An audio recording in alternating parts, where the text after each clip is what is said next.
The Ukrainian counteroffensive is going to be bigger than most people expect. That's just my basing it off public statements and a gut feeling. But if you read between the lines, this is gearing up to be something the scale of which we may not have seen yet in this conflict from either side. Already, it looks like shaping operations have begun. Just a few days ago, a video was released showing Ukrainian forces crossing the Dnieper River and landing on the Russian-occupied side. And then on April 24th, there was a suspected drone attack at the Sevastopol naval base in Crimea. Now, I'm not going to be getting into whether or not the overall offensive is or isn't going to be successful. That's something we're going to have to wait and see. But I do think it's worth talking about what success or failure could actually look like. Before getting into that, though, I owe you some rationale for my thought about the scope of this offensive. Big picture, I think Ukraine has 6 to 9 months to win the war on their terms. After that, they're aiming for a stalemate, and we enter a long period of the unknown. I've talked about how a long war doesn't perfectly favor either side, and in that vein, the biggest risk for Ukraine is the reduction of Western military equipment. They have a lot right now. I know it could always be more, but there's been a serious flow of artillery systems, armored personnel carriers, and now tanks entering the country. When looking to the next few months, Ukrainian leadership is going to have to make a choice of going all in with what they have now or holding some back for the next phase of the war. And I'll bet that they're going to go for it here. In the fall of 2022, Ukraine kicked off 2 successful counteroffensives marked on this map in green around Kherson and Kharkiv. But that was, in many ways, a different army than they have now. Do you remember the videos of Humvees sprinting across open terrain hammering the 50 cal? Not ideal. I mean, it worked, but a big part of that was the thinly held Russian lines that fell apart when they were breached. And I don't mean to take away anything from those Ukrainian soldiers. I mean, it was incredible what they did there, but if the Russian lines were even moderately manned with minefields and anti-tank obstacles, it's likely a very different outcome. That fall offensive was not an attempt to win the war. That came at a time where Ukraine was looking to show their allies that they still had plenty of fight left. They attacked with what they had available, but did so knowing that this war would still be going through the winter into the spring and summer. In turn, Ukraine put a lot into those offensives, but not everything. When you think about a military's combat capabilities, it's rare to see 100% committed to a fight, all the eggs in one basket. For any operation, the country has to decide what percentage of their force they're willing to risk and balance that with what's needed to accomplish the mission. Now, while a military might have X number of troops set aside for an offensive, that's not the entire size of the military. There are still those needed to hold down the front and other locations, run logistics, medical, communications, planning, etc.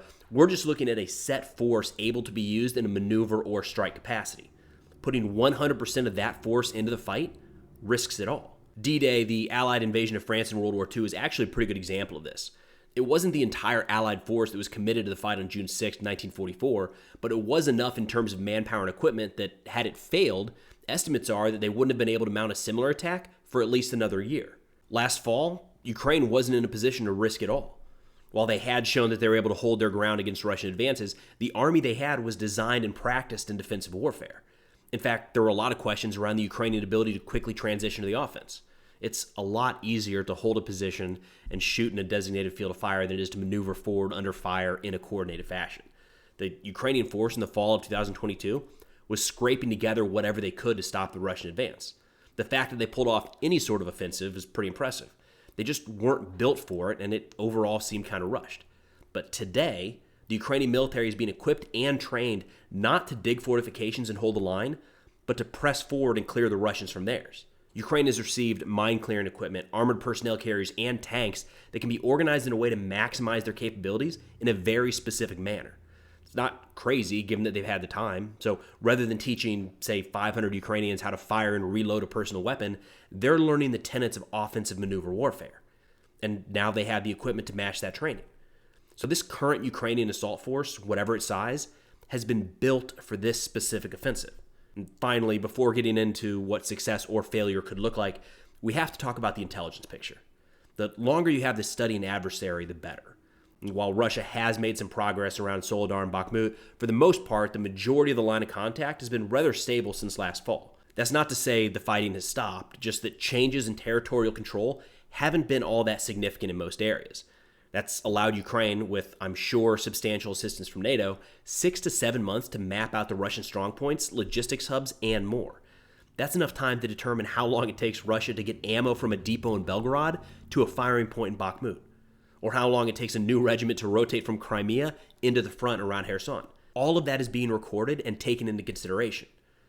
sure it'll be well after this war is finished for us to know for sure, but based on some of the public imagery being released, I'd say the NATO intelligence picture of Russian defenses is pretty complete. One thing to keep in mind as this offensive plays out, both militaries have a ton of new personnel. So we're essentially seeing a new Ukrainian force that hasn't gone on the offensive being pitted against a largely new Russian force that's never defended against a large-scale attack. There's not a lot of examples in this war that we can point to if we're trying to predict how this is going to play out. But starting with victory, personally, I don't believe Ukraine has the ability in the next 6 to 9 months to forcibly clear Russia from all of the occupied territories to include Crimea. By that, I mean Ukrainian forces fighting and pushing back Russian elements all across the front until they reach the Russian border.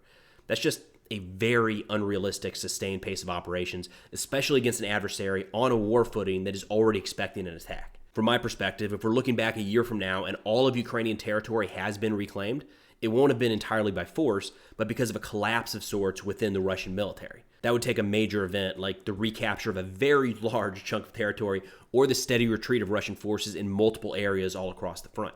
A liberation of 100 square kilometers would be a Ukrainian success, but it wouldn't make this offensive successful. They have to be aiming for more than that.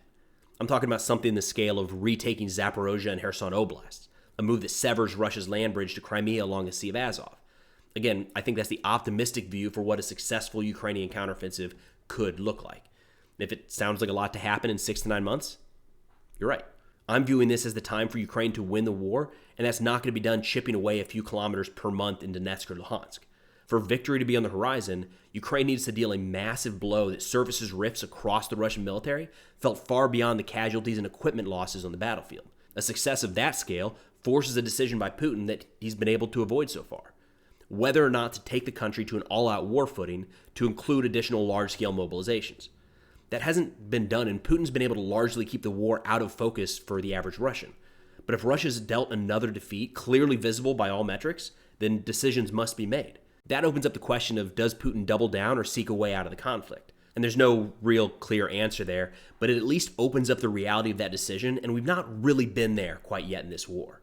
On the other side, failure would be an inability to puncture the Russian lines, doing so at an unsustainable rate of loss, or doing so but falling into a stalemate after a gain of a few kilometers. First two are obvious. If an attacking force is wiped out, it's a clear defeat. Even if they succeed in breaking the lines but suffer, say, 90% casualties and loss of equipment, another defeat. The third one, though, may look like success, but in the overall scope of this war, it isn't. Ukraine can't afford to trade manpower, equipment, and frankly time for a few kilometers of occupied territory. I mean, if all of this NATO training, equipment, and intelligence results in the reduction of Russian gains over the last 6 months, that doesn't paint a very good picture for Ukraine's future in the war. That doesn't mean the country is destined to fall, but the resources needed to liberate the entirety of their country may be beyond what NATO is willing to provide. Personal opinion here, I think it's risky to assume the same level of military aid will flow into Ukraine over the next 12 months. So if this current set isn't enough to dislodge the Russians, that's a problem. I have a hard time believing that minor or no gains across the front will result in NATO doubling or tripling the aid to a point where it'll be the difference maker next year. I know it's a lot of pressure, sort of one chance at ending this thing, but settling back into trench warfare for another year or two is a serious gamble and not something either side can bank on for eventual success in the conflict. So for Ukraine to win this war, the counteroffensive has to be substantial. It has to be something like we haven't yet seen from either side. And I think that's what's coming.